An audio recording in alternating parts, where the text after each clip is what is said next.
Hello friends, આજથી કર્મ institute દ્વારા સ્પોકન ઇંગ્લિશનો નવો કોર્સ શરૂ કરવામાં આવે છે અને એકદમ ફ્રી કોર્સ ચાલુ કરવામાં આવે છે. આજે તમને સૌથી પહેલાં શીખવાડવામાં આવશે સિમ્પલ પ્રેઝન્ટ ટેન્સ. સાદો વર્તમાન કાળ ક્યારે વપરાય? તો સાદો વર્તમાન કાળ ક્યારે વપરાય? તો નંબર 1, રોજ બરોજની ક્રિયા બતાવવા માટે.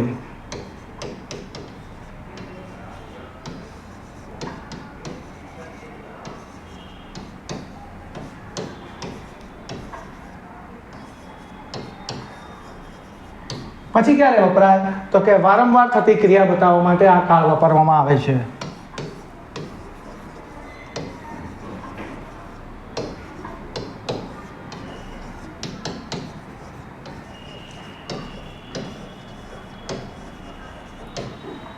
સનાતન સત્યના વાક્ય બતાવવા માટે પણ આ ટેન્સ વાપરવામાં આવે છે. એક્ઝામ્પલ, સૂર્ય પૂર્વમાં ઉગે છે, સૂર્ય પશ્ચિમમાં આથમે છે, રાત્રે તારા દેખાય છે. આમાં સેન્ટેન્સ ફોર્મેશન તમારે કરવું હોય તો કેવી રીતે કરાય? તો subject plus verb plus object. બિલકુલ ઇઝી છે. સાદા વર્તમાન કાળમાં સેન્ટેન્સ ફોર્મેશન કરવું બિલકુલ ઇઝી છે. સબ્જેક્ટ એટલે તમારો કર્તા, વર્બ એટલે તમારો ક્રિયાપદ, ઓબ્જેક્ટ એટલે તમારો કર્મ. એમાં સિંગ્યુલર અને પ્લુરલ. એકવચન, બહુવચન. એમાં પહેલા પુરુષ એકવચનમાં તમારે આવશે શું? તો કે આઈ. સેકન્ડ પર્સન તો કે યુ. અને થર્ડ પર્સનમાં આવશે તમારે હી, શી, ઇટ. આઈ એટલે હું, યુ એટલે તમે, હી, શી, ઇટ તે, તેણી, તે. અહીંયા આગળ આવશે પ્લુરલમાં ફર્સ્ટ પર્સનમાં વી, સેકન્ડમાં યુ અને થર્ડમાં આવશે ધે.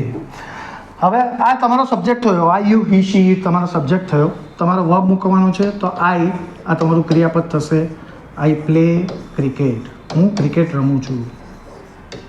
એટલે આ ક્રિયા તમે વારંવાર કરો છો. You play cricket.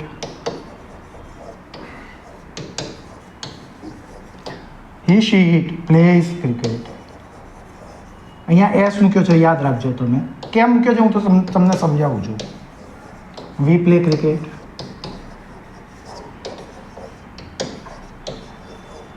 You play cricket and they play cricket.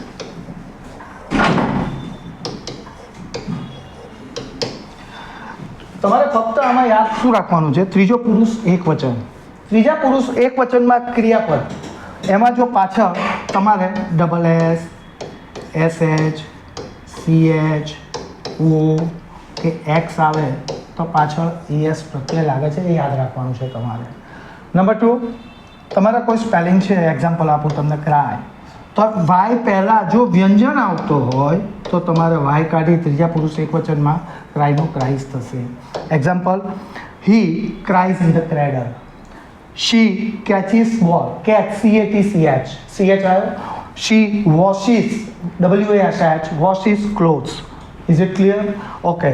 આમાં તમારે જે પ્રશ્ન બનાવવાનો હોય છે તે ડુ અને ડઝથી બને છે. હી, શી, ઇટમાં તમારો પ્રશ્ન બનશે ડઝથી. Example, does she wash clothes?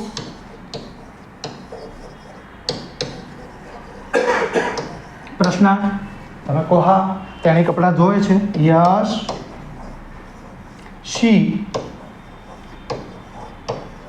વોશિસ clothes. અને નથી થતો તો કે નો શી ડઝ નોટ. નકાર તમારું જે છે એ ડઝથી કરવામાં આવે છે. તો no she does not.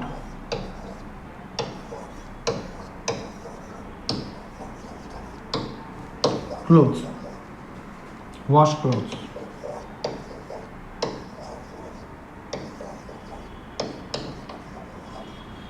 Right. આમાં જે તમારે સ્પીચ તમારે પોતાને બોલવી હોય આમાં તો કેવી રીતે બોલી શકો? સબ્જેક્ટ વર્બ ઓબ્જેક્ટ ફોર્મેશનમાં તમે એમ કહો, મેં તમને પહેલાં કીધું કે રોજ બરોજની ક્રિયા. તો હું સવારે વહેલો ઉઠું છું તો I get up early in the morning. હું બ્રશ કરું છું, I do brush. I take shower. Subject verb object. I take shower. I pre God. I go to office. I attend my office. I take lunch. Is it clear? આ તમારે રોજબરોજની ક્રિયા માટે પણ આ તમે બીજી વસ્તુ તમને સમજાવું કે સનાતન સત્ય મેં તમને વાત કરી કે સૂર્ય પૂર્વમાં ઉગે છે. The sun rises in the east. Example જોઈ લો. The sun rises in the east. The sun sets in the west. એટલે સૂર્ય પૂર્વમાં પશ્ચિમમાં આપને છે. Is it clear? Thank you very much. જો તમને આ ચેનલ ગમી હોય તો લાઈક કરજો અને સબસ્ક્રાઈબ કરજો.